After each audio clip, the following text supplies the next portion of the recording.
अब तो वो भी नहीं बख्शे जा रहे हैं। सर आज तीसरा दिन है क्योंकि राजनीति नहीं, मुझे लग रहा है धर्म के क्षेत्र में भी वो अपनी राजनीतिक और सरकार की ताकत की दम पर ये साबित करना चाहते हैं कि मेरे अलावा कोई संत नहीं है।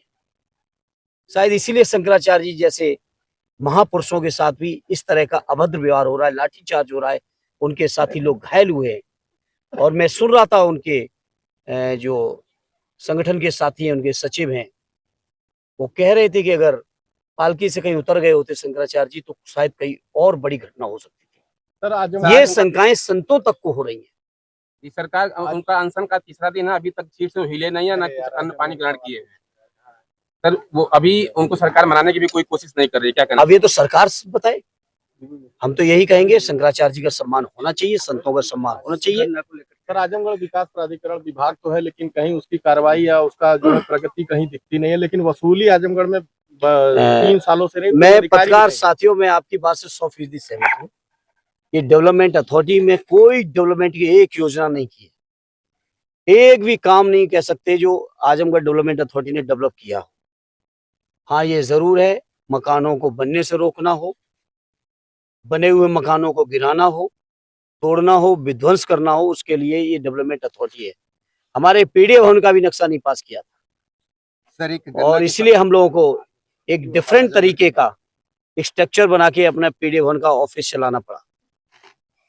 सर आजमगढ़ में जो है कि एक समस्या और आ रही है, गन्ना किसान जो है गन्ना लेके जाते हैं, उसकी तौल होती है और उसके बाद कुछ जो बच जाता है एक लिमिट के बाद वो वापस लेकर के आना पड़ता है या उनको फेंक करके आना पड़ता है।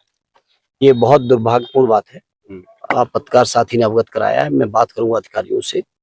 ये गन्ना चीनी मिल सद्य नेताजी ने, माननीय अखिलेश जी ने इसलिए बनाई थी कि आजमगढ़ के गन्ना किसानों को किसी तरह का कोई समस्या का सामना न करना पड़े। विकास प्राधिकरण में 3 साल से कोई अधिकारी नहीं है, इस पर क्या? अब ये तो सरकार वालों से पूछिए, डेली आ रहे हैं।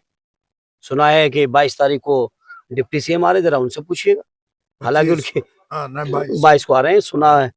हालांकि उनकी चलती नहीं है। मुख्यमंत्री जी भी आए थे, यहीं पे अधिकारियों की बैठक समीक्षा करके गए। पता नहीं उसमें एडीए की समीक्षा की है या केवल वोटर बढ़ाने की समीक्षा करने आए थे।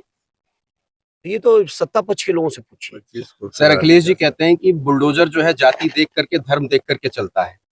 ये स्वाभाविक है, देख रहे हैं ना आप, खड़े हैं, ये भाजपा के कार्यकर्ता हैं, ये समाजवादी पार्टी कार्यकर्ता नहीं थे। लेकिन ये गौर समाज के, ये पिछड़े वर्ग से आते हैं, ये पीडीए परिवार से आते हैं, तो इनके साथ ही वही अन्याय।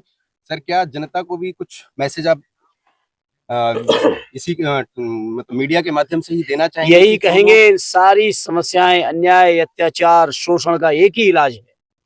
आने वाले 27 में माननीय अखिलेश यादव जी के हाथों उत्तर प्रदेश कमान दीजिए और फिर से आजमगढ़ ही नहीं पूरा उत्तर प्रदेश तरक्की, खुशहाली और विकास के रास्ते पर होगा। कहीं विध्वंस के रास्ते पर हम समाजवादी न कभी चले न चलेंगे। हमेशा तरक्की, खुशहाली और जो चीजें आज भी देश दुनिया के सामने उत्तर प्रदेश की सरकार या योगी जी दिखा रहे हैं, वो सारी माननीय अखिलेश यादव जी की बनाई हुई है या सत्य नेताजी की बनाई हुई है। अखिलेश जी ने जिस तरह से मायावती जी को जन्मदिन की बधाई दी, उस पर पूरे मीडिया में खबर हो गई कि फिर से हो सकता है कि लोग एक साथ आ जाएं। तो सर इस पर क्या कहना है कि 27 में क्या गठबंधन हो सकता है या अकेले रहेंगे? नहीं, देखिए गठबंधन होगा क्या होगा इसका फैसला तो मैं समझता हूँ आदरणीय राष्ट्रीय अध्यक्ष जी ही लेंगे। और मुझे जैसा महसूस हो रहा है, मुझे लग रहा है समाजवादी पार्टी अपने में सक्षम है सभी सीटों को लड़ने में भी और जीतने में भी। यद्यपि जिस तरह से आदरणीय मायावती जी के जन्मदिन को उन्होंने मिस किया, पिछली बार भी किया था, और राजनीतिक शिष्टाचार का पालन हम समाजवादियों ने हमेशा किया है। और मैं समझता हूँ उस परंपरा को आदरणीय राष्ट्रीय अध्यक्ष जी ने न केवल जारी रखा है बल्कि उस परंपरा को और मजबूत करने का काम माननीय अखिलेश यादव ने किया है। इसलिए भले ही राजनीतिक तौर पर आदरणीय मायावती जी हम लोगों के साथ न हो, लेकिन शिष्टाचार के